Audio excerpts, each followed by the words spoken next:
आप जब काम करते हो तो काम का तरीका और टाइप जो अलग होगा उसके हिसाब से आपके अलग अलग मुश्किलें आ सकती है, आपको स्ट्रगल करना पड़ सकता है। अगर आप इंफ्रास्ट्रक्चर में काम कर रहे हो कि जैसे रोड डेवलपमेंट है या डैम्स है, तो नॉर्मली वो थोड़ा गांव से बाहर या गांव में रहेगा, तो वहाँ आपको जाने के लिए सुविधा नहीं रहेगी या आपको वहाँ ही रहना पड़ेगा साइट पे।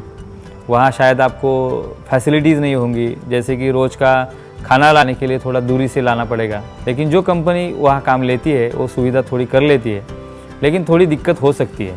ऐसा नहीं है कि आप जो इंडस्ट्री में चालू कर दोगे तो सब फैसिलिटी आपको मिलेगा। आप इंफ्रास्ट्रक्चर में काम कर रहे हो, रोड डेवलपमेंट, डैम में, तो आपको धूप में काम करना पड़ेगा, बारिश में काम करना पड़ सकता है। आपका जो बर्ताव है काम के टाइम वो भी अच्छा रखना ज़रूरी है। जैसे कि आपके जितने भी कलीग हैं, आपके साथ जितने इलेक्ट्रिशियन समझो काम कर रहे हैं, तो एक दूसरे के साथ समन्वय के साथ काम करना चाहिए। जो टीम वर्क कहा जाता है वो टीम वर्क होना चाहिए। उसके साथ आपको जो काम बोला जा रहा है वो अच्छी तरह से करना चाहिए, वो टाइम पे करना चाहिए। आपके जो सीनियर्स है, सुपरवाइज़र रहे या इंजीनियर रहे या कोई हेड है, तो उसके साथ आपका बर्ताव अच्छा होना चाहिए। अगर आप प्रोजेक्ट में करोगे तो आपको रहने के लिए सुविधा मिल सकती है। आपके प्रोजेक्ट के हिसाब से आपको आने जाने की भी सुविधा मिलेगी। अगर प्रोडक्शन में काम कर रहे हो तो आपको बस आने के लिए मिलेगी, कैंटीन फैसिलिटी रहती है। प्रोडक्शन में अगर रहोगे तो पीएफ मिलेगा, प्रोविडेंट फंड होगा। अगर आपका सैलरी लो है तो ईएसआई होगा, इंश्योरेंस मिलेगा।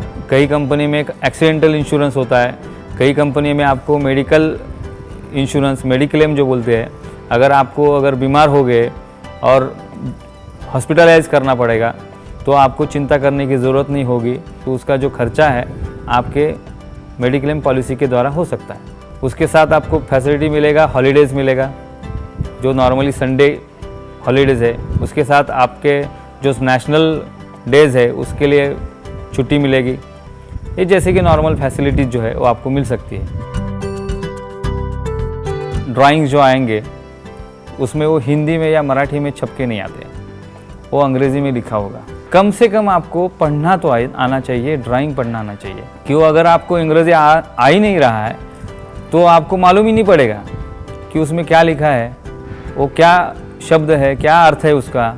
अगर आपने थोड़ा भी पढ़ाई किया, अंग्रेज़ी आपको आ रहा है, तो मालूम पड़ेगा कि मुझे ये करना है या इसका नाम ये है, ये इसके लिए यूज़ करना है, ये कौन सा टाइप है, वो आपको अगर अंग्रेज़ी थोड़ा भी आता है पढ़ना तो मालूम पड़ेगा। तो जॉब मेरा पहला था और एक होटल था, एक बहुत बड़ा होटल था, लेकिन एक छोटे कॉन्ट्रैक्टर के पास एज ए सुपरवाइज़र करके मैंने काम चालू किया था। थोड़ी दिक्कत हुई, मैं इंजीनियर होने के बाद भी एज ए सुपरवाइज़र होकर काम कर रहा था, क्योंकि मुझे एक्सपीरियंस नहीं था। तो मैंने शुरू किया, तो जो उनके एक्सपीरियंस सुपरवाइज़र के थे उनसे मैं सीखने चालू किया कि कैसे पढ़ना है, ड्राइंग कैसे पढ़ना है। तो उसके बाद आहिस्ता आहिस्ता मैंने ग्रिप लिया। तो एज ए इलेक्ट्रिशियन भी आप अलग अलग जगह जाके एक्सपीरियंस ले सकते हो। कुछ सालों के बाद एक्सपीरियंस हो गया तो इलेक्ट्रिशियन से आगे आप सुपरवाइज़र बन सकते हो। क्वालिफिकेशन सेम होने के बावजूद भी आपको सुपरवाइज़र की पोस्ट मिल सकती है। मतलब सुपरवाइज़र मतलब आपके अंडर कुछ लोग काम करेंगे, इलेक्ट्रिशियन लोग काम करेंगे, आपका सैलरी स्ट्रक्चर बढ़ जाएगा, इंक्रीमेंट होगा।